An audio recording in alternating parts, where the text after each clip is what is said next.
The town of Caraway was the kind of place that never appeared on postcards.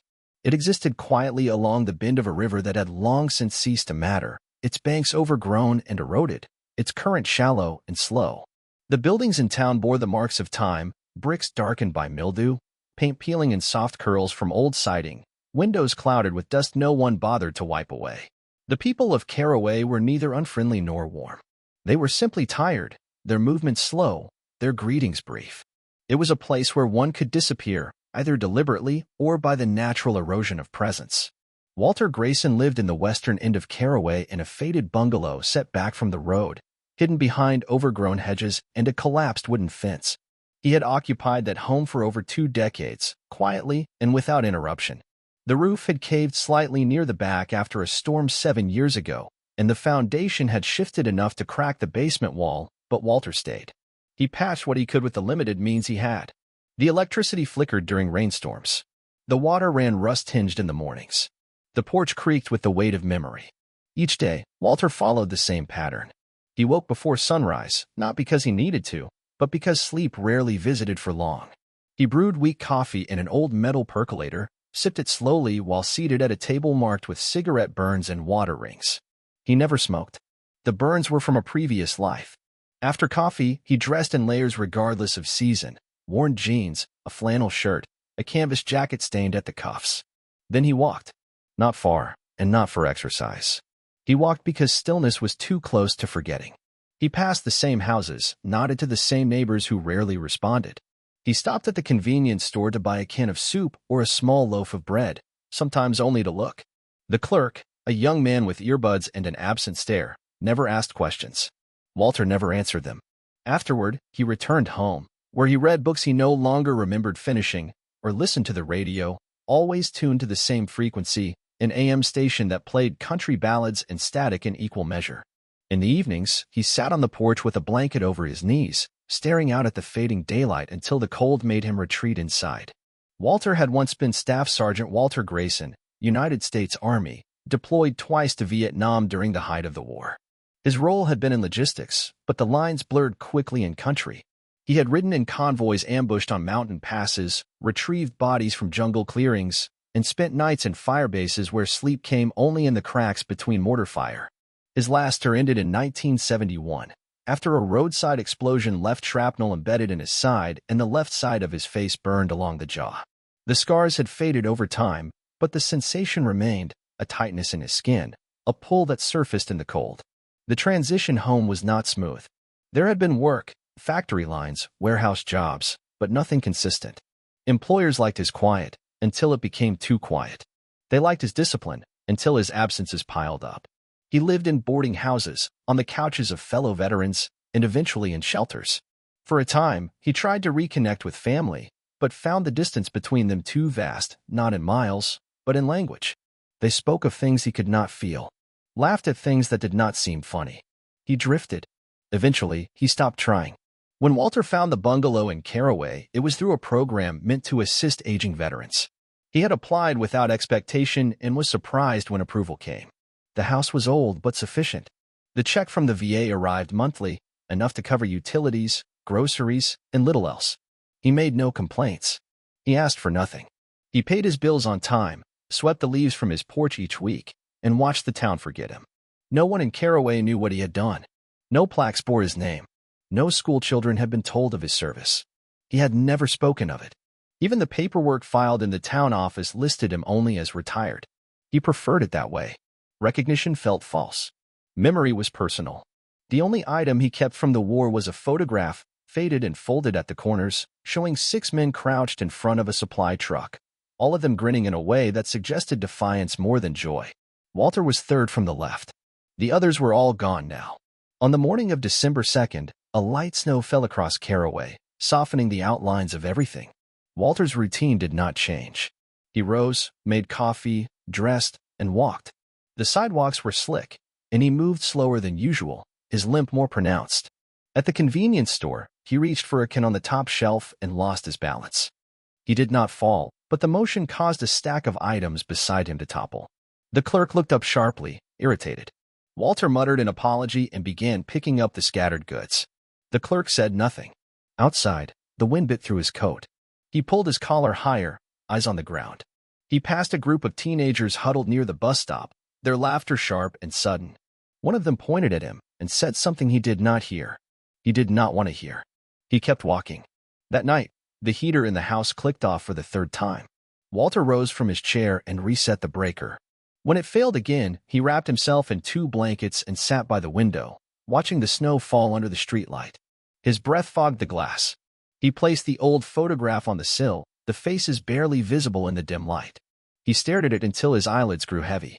In the morning, the heater remained off. The temperature inside the house dipped below 40. He boiled water on the stove and placed the pot near his feet. He rubbed his hands together, waiting for warmth that never truly arrived. The telephone rang, a rare occurrence, but he did not answer. It stopped after the 3rd ring. He returned to his chair and resumed reading a book he had already read twice. The words felt different now, further away. The days that followed passed in a rhythm of pale light and brittle cold. The snow deepened, blanketing the town in silence, muting the movements of people who already spoke little. Walter moved less now. The cold stiffened his joints, made walking harder, and he no longer had the energy to navigate ice-slick sidewalks. He stayed indoors, adding layers of clothing instead of turning on the failing heater, using candles at night to save electricity. The VA check came on time, but it was already committed. The cost of oil had risen, and the last refill had drained his savings. Each night, he listened to the radiator hiss and clank, more a ghost than a machine, and sat with his back to the kitchen wall, the only place where the wind didn't reach. He read slowly, sometimes without absorbing the words, and kept the old photograph beside him. The faces of his fellow servicemen had blurred at the edges, moisture and time erasing names, but he knew them still: O'Rourke, Jackson, Tevis, Mendez, and Lambert. 5 men who had trusted him, bled beside him, and never made it back. Walter had never been one for ceremony. He had skipped the parades, the reunions, the letters from veterans' organizations. The world that thanked him for his service never asked what it had cost. He did not blame them. There was no malice in the forgetting, only speed. Time moved faster now, through screens and headlines and shallow grief. There was no room for lingering in the past. He understood, but understanding did not make it hurt less. On the 5th day of snow, his electricity went out entirely. The lines on the west side of town had collapsed under ice, and the repair crews were stretched thin. He lit candles and boiled water in the fireplace, feeding it with the last of his chopped wood. He wrapped himself in his military blanket, coarse but thick, and slept in short bursts.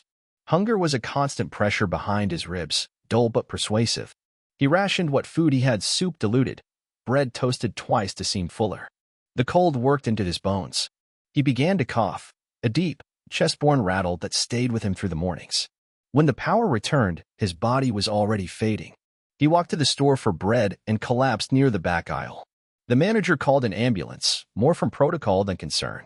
Walter was admitted to county hospital with hypothermia, dehydration, and pneumonia. He was listed under elderly male, presumed homeless, because he had no wallet, no ID, and said nothing coherent when asked. He spent 2 nights in a shared room near the nurse's station. The lights were too bright. The air smelled of antiseptic and wet sheets. He was fed broth and given oxygen. He said little. When asked about his next of kin, he stared at the ceiling. The nurse filled in none known. It was an intern, a medical student from the city doing her rural rotation, who noticed the dog tags around his neck. They were old, dinted, the chain tarnished. She looked up the number, confirmed his identity, and flagged the VA. Her note was brief but specific: possible veteran in need of immediate intervention. Within 48 hours, a social worker arrived from the nearest VA regional office. She sat with Walter, asked few questions, took notes. She recognized his silence for what it was: not defiance, but fatigue. She contacted the central registry, located his service record, and discovered that he had not filed any claims or requested any assistance in over 12 years. He was marked inactive. She changed the designation and opened a new case. When Walter was discharged, she drove him home herself. She walked through the house, saw the cracked tiles, the cold stove, the unlit lamps, and made 3 calls before she left. One was to the utility company, one to a veterans housing foundation, the third to a repair service funded by donations. She did not promise change. She simply documented. Within a week, volunteers began to appear, first to fix the heat, then to reinforce the walls, then to deliver a new mattress and bedding. Walter did not understand at first.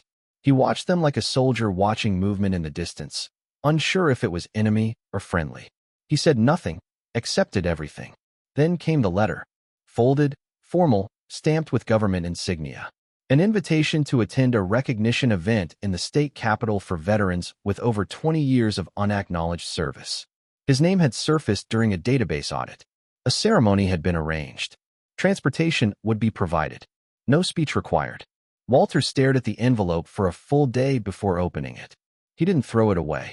He didn't accept either.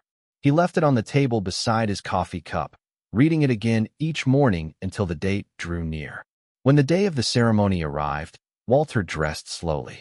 The clothes had been provided by the Veterans Foundation, simple, formal, not new but clean. A pressed jacket, slacks that fit with only minor adjustment, and a tie that someone had already knotted. He stood in front of the mirror longer than he meant to. The man who looked back was thinner than he remembered, more lined, eyes less guarded. The scar beneath his left ear seemed smaller. The hair, what was left of it, was silver and soft, not the coarse gray he had always imagined. The ride to the Capitol was quiet. The driver, a young man in his early 30s, said little beyond a greeting and a question about temperature. Walter kept his eyes on the road. He noted the shape of the hills, the lines of snow along the highway, the way the fences angled away from the fields. These were the things he noticed, the things he had always noticed: terrain, movement, exposure. Nothing had changed. The Civic Center was large, bright, and already filled with people when he arrived. Rows of folding chairs, a stage with flags, a table covered in medals and framed certificates. Families sat together, chatting, taking photographs. Children ran between aisles, mothers hushed them gently. There was a warmth in the air that had nothing to do with temperature. Walter sat in the back, near the aisle, alone. The ceremony was brief. Speeches from officials, introductions of guests, acknowledgments of contributions. Then names were read aloud, one by one, with a short description of service. When Walter's name was called, he stood and walked to the front. The applause was steady, respectful, not loud. A woman in uniform presented him with a new medal, a replacement Bronze Star, and a letter of recognition. She shook his hand, smiled. He nodded once, then returned to his seat. He did not stay for refreshments. He asked the driver to return him home. That evening, back in his house, he placed the medal in a drawer. Not hidden, but not displayed. The letter he pinned above his kitchen sink, next to the calendar. It hung slightly crooked. He left it that way. The following week, a reporter from the local paper visited. She asked if he would be willing to share his story, not the war, but the years after. He listened, then said no. She understood. She wrote a piece anyway, focused on the repair volunteers and the recognition ceremony. She used the photo taken at the event, a candid of Walter looking offstage. The caption read only, Walter Grayson, veteran.